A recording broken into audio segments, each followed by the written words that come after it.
مامون چلا گیا، اس کے بعد اس کا بھائی تھا المعتصم باللہ۔ یہ جو معتصم باللہ تھا یہ پیدا ہوا 180 میں اور فوت ہوا 227 میں۔ 10 سال بعد مامون سے پیدا ہوا اور 10 سال بعد مامون سے فوت ہوا۔ 180 میں پیدا ہوا اور 227 میں فوت ہوا۔ اپنے بھائی کا جنازہ بھی اس نے پڑھایا ہے، بھائی کی وصیت پر خلیفہ بھی یہ بنا ہے۔ اس نے بھی یہ مسئلہ شروع کر دیا خلق قرآن والا۔ ایک عالم تھے امام احمد بن حنبل نور اللہ مرقدہ، یہ اس عقیدے کے کھلے کھلے مخالف تھے، اور امام احمد بن حنبل نے بڑھاپے میں قربانیاں کھائی ہیں اس مسئلے کے اوپر۔ سلیمان بن عبداللہ سجزی، سجستانی تھے، لوگ سجزی کہتے ہیں، سجزی، یہ فرماتے ہیں کہ میں گیا، ایسے بھیڑ تھی جیسے عید ہوتی ہے، رش تھا۔ معتصم باللہ کرسی پر بیٹھا ہے، امام احمد بن حنبل کو لایا گیا۔ معتصم باللہ نے کہا آپ کیا کہتے ہو؟ انہوں نے کہا میں کہتا ہوں قرآن مخلوق نہیں ہے، قرآن قدیم ہے، مخلوق نہیں ہے۔ تمہارے پاس کوئی دلیل بھی ہے؟ کہا بالکل، قرآن کہتا ہے وَإِنْ أَحَدٌ مِّنَ الْمُشْرِكِينَ اسْتَجَارَكَ فَأَجِرْهُ حَتَّى يَسْمَعَ كَلَامَ اللَّهِ۔ مشرک پناہ مانگے تو پناہ دو، اس کو اللہ کا کلام سناؤ۔ اللہ کا کلام اللہ کی صفت ہے، خدا کی صفات مخلوقات نہیں ہیں۔ کوئی اور بھی دلیل ہے؟ کہا قرآن کہتا ہے الرحمن علم القرآن، یہ نہیں کہتا خلق القرآن۔ کوئی اور دلیل بھی ہے؟ کیا قرآن کریم ہے یاسین والقرآن الحکیم، یہ نہیں کہا یاسین والقرآن المخلوق، کیا اس کو جیل میں ڈال دو؟ امام فرماتے ہیں دلیل دو، دلیل دو، دلیل، کوئی دلیل پیش کرو۔ کہا جیل میں ڈال دو، جیل میں ڈالا۔ کل پھر لائے، لاؤ احمد بن حنبل کو۔ سلیمان بن عبداللہ کہتے میں گیا تو معتصم باللہ تھا، رش پڑا ہوا تھا۔ ہاں احمد کیسی گزری رات؟ کہ الحمدللہ بہت اچھی گزری ہے۔ کیا کہنا چاہتے ہو؟ میں کہتا ہوں قرآن مخلوق نہیں ہے۔ کوئی دلیل لاؤ۔ کہا رات میں نے نماز پڑھی، میں سو گیا، میں نے خواب دیکھی کہ پہلی رکعت میں نے سورہ فاتحہ پڑھی اور سورۃ الناس پڑھی، دوسری میں پھر سورہ فاتحہ پڑھی اور سورۃ الفلق پڑھی۔ یہ قابل اشکال نہیں ہے، نوافل میں ترتیب ہوتی ہے، فرائض میں، نوافل میں ترتیب استحباب کے بھی خلاف نہیں۔ کیا میں نے سلام پھیرا، میں 2 رکعت پھر کھڑا ہوا، میں نے فاتحہ پڑھی، سورہ اخلاص پڑھنے لگا، میری زبان نہیں چلتی تھی۔ وہاں میں نے دیکھا کہ قرآن کریم کپڑے میں لپٹا ہوا ہے اور قرآن مرا ہوا ہے۔ میں نے مرے ہوئے قرآن کو غسل دیا، کفن دیا، میں نے جنازہ پڑھا اور دفن کر دیا۔ معتصم کہ اللہ کبھی قرآن بھی مرتا ہے؟ انہوں نے کہا تم خود ہی کہتے ہو مخلوق ہے، مخلوق نے تو مرنا ہی ہے، قرآن مر گیا تو پھر کیا ہوا؟ یہ خواب سنانے کا مقصد تھا، بات بتانی تھی نا، زیر کرنا تھا، میں نے یہ خواب دیکھی ہے۔ اس نے کہا بھی قرآن بھی مرا ہے۔ کہا تم خود کہتے ہو مخلوق ہے، مخلوق نے مرنا ہے، قرآن مر گیا تو پھر کیا ہوا؟ کیا پریشانی ہے تمہیں؟ کہا لے جاؤ اس کو جیل میں ڈال دو۔ امام احمد کے مخالف تو بہت تھے سرکاری ملا، ایک تھا احمد ابن ابی داؤد، ایک تھا بشر المریسی۔ ان دونوں نے کہا کہ امیر المومنین اس کے قتل کا آرڈر کرو۔ فرمایا میں نے قسم اٹھائی اس کو ماروں گا لیکن تلوار سے نہیں ماروں گا، اس کو کوڑے مارو۔ ابن ابو داؤد نے امام احمد کو سمجھایا، نہیں سمجھے، ایک کوڑا مارا۔ امام احمد کہتے ہیں الحمدللہ، بوڑھا امام ہے، بوڑھا۔ دوسرا کوڑا مارا، کہا ماشاء اللہ کان۔ تیسرا کوڑا مارا، کہتے ہیں لا حول ولا قوت الا باللہ۔ امام احمد کے ہاتھ بندھے ہوئے تھے، آپ کا تہمت کھلنے لگا، امام صاحب نے آسمان کی طرف منہ اٹھایا اور ہونٹ ہلنے لگے۔ ابن ابی داؤد خود کہتے ہیں، وہ کہتے ہیں کہ میں نے دیکھا، یا سلیمان کہتے ہیں میں نے دیکھا، سلیمان کہتے ہیں میں نے دیکھا کہ زمین سے 2 ہاتھ اٹھے ہیں اور امام صاحب کے تہمت کو باندھ دیا، پھر ہاتھ غائب ہو گئے۔ یہ امام احمد کی کرامت تھی، یعنی دل میں دعا مانگی کہ یا اللہ آج تک سترہ میرا کسی نے نہیں دیکھا، میری حفاظت فرما لے۔ ابن معتصم نے کہا اس کو جیل میں ڈال دو، لے جاؤ۔ ابن ابی داؤد نے ان کے کان میں کہا احمد میرے کان میں کہہ دو قرآن مخلوق ہے، میں تجھے بادشاہ کی مصیبت سے بچا لیتا ہوں۔ امام احمد فرماتے ہیں تو میرے کان میں کہہ دے، میں حشر میں تجھے خدا کے عذاب سے بچا لوں گا، تو میرے کان میں کہہ دے۔ جیل میں ڈالا، پھر نکالا، ایک داستان ہے لمبی، کوڑے پڑتے رہے، نکالو۔ امام احمد بن حنبل کو لایا گیا، خلیفہ نے پوچھا امیر المومنین ہاں کیسی گزری؟ کہا بہت اچھی۔ یہ ہیں علماء حق، یہ ہیں علماء حق، بہت اچھی گزری ہے۔ انہوں نے کہا میں نے رات خواب دیکھا ہے، 2 شیر مجھ پر حملہ آور ہوئے ہیں، فرشتوں نے مجھے بچایا ہے۔ اور پھر کہا آج امام احمد نے خواب دیکھی ہے اور وہ مجھے کاغذ پہ لکھ کے دی۔ وہ کیا خواب تھی؟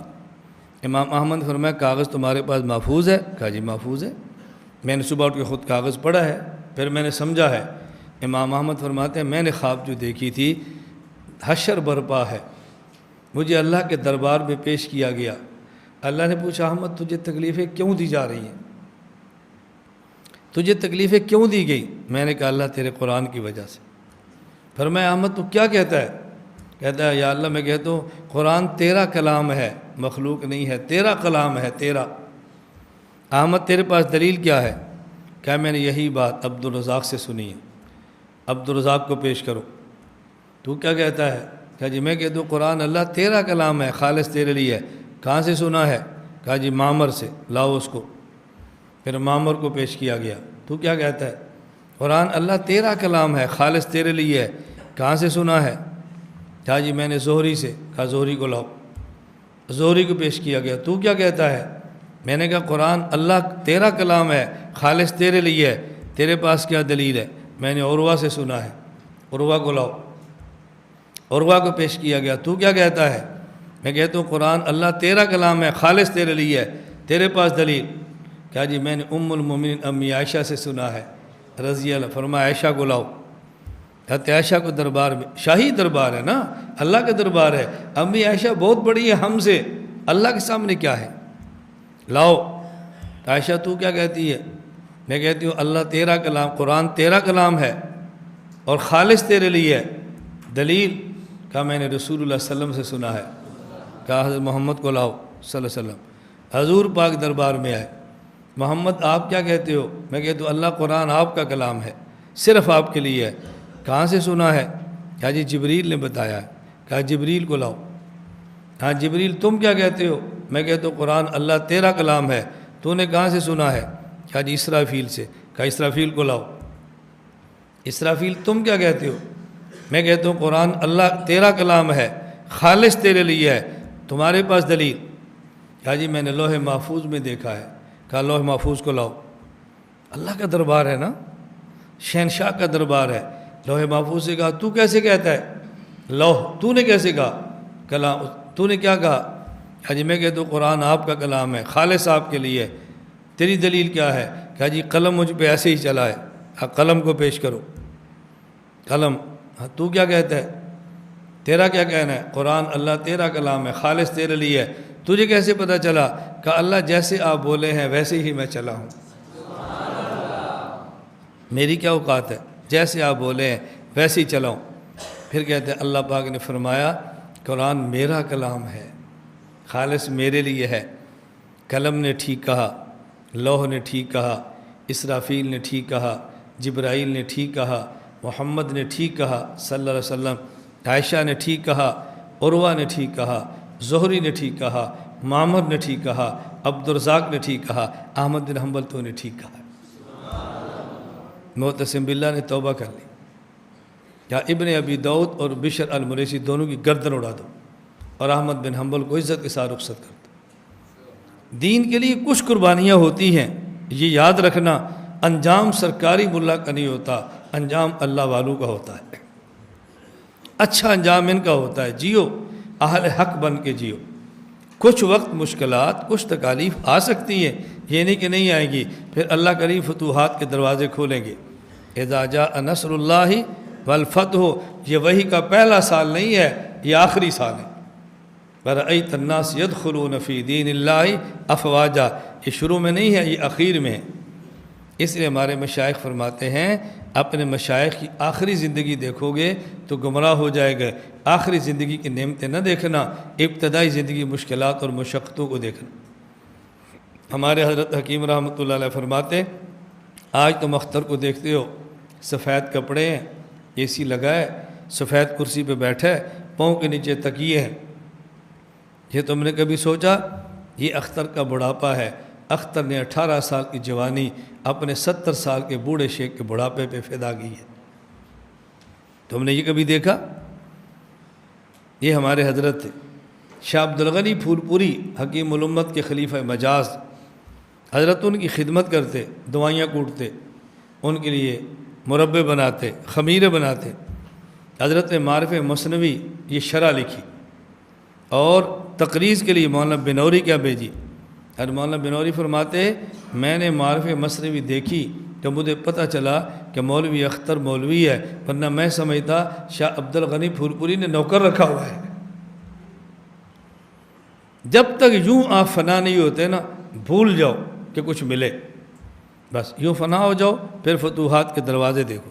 میں کہتا ہوں نا بھی 1 سال دورہ، 2 سال دورہ، پھر سال 2 سال لگاؤ، پھر دنیا میں جا کر کام کرو، آپ کو کام کرنے کا مزہ آئے گا انشاءاللہ۔ جلد بازی نہ کرو، جلد بازی نہ کرو۔